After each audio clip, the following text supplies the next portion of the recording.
केंद्रीय वित्त मंत्री बोली, टैक्स पर सवाल पूछना पसंद नहीं। निर्मला सीतारमण ने भोपाल में कहा, देश के सामने बहुत सारी चुनौतियां। केंद्रीय वित्त मंत्री निर्मला सीतारमण ने कहा है कि लोग टैक्स पर सवाल करते हैं। ये बात मुझे बिल्कुल पसंद नहीं है। वित्त मंत्री ने ये बात भोपाल में Indian institute of science education and research के 11वें दीक्षांत समारोह को संबोधित करते हुए कही। निर्मला सीतारमण ने कहा, लोग सवाल पूछते हैं कि इतने सारे टैक्स क्यों हैं। ये बात मुझे बिल्कुल पसंद नहीं है। मैं चाहती हूँ कि टैक्स को जीरो पर लेकर आऊं, लेकिन देश के सामने बहुत सारी चुनौतियां हैं। उसके लिए फंड की जरूरत है। हमारे देश और अंतर्राष्ट्रीय लेवल पर बहुत सारे कमिटमेंट हैं। हम इस बात का इंतजार नहीं कर सकते कि दूसरे हमें पैसे दें, इसलिए हम खुद पैसा खर्च कर रहे हैं।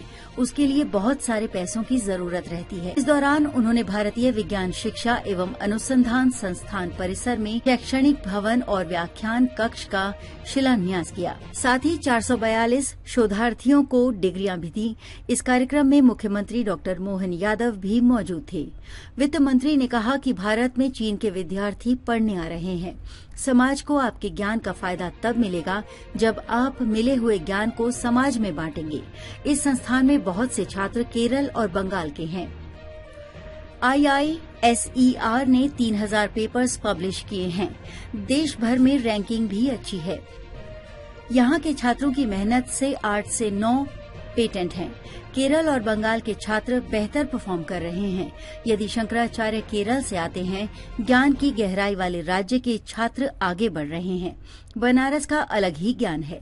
बनारस से लेकर केरल तक इंडियन ट्रेडिशन है।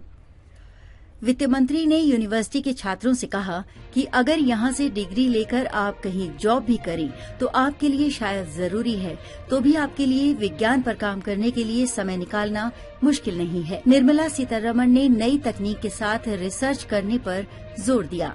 उन्होंने कहा कि डेटा साइंस के क्षेत्र में ज्यादा रिसर्च करने की जरूरत है। 4G नेटवर्क ने काफी परेशान किया है।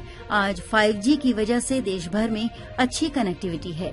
इंडिया आज एडवांस केमिस्ट्री के साथ काम कर रहा है। रिन्यूएबल एनर्जी के सेक्टर में ज्यादा स्कोप है। सोलर से पैदा होने वाली बिजली को स्टोर किया जा सकता है। थर्मल पावर से एनर्जी बन रही है।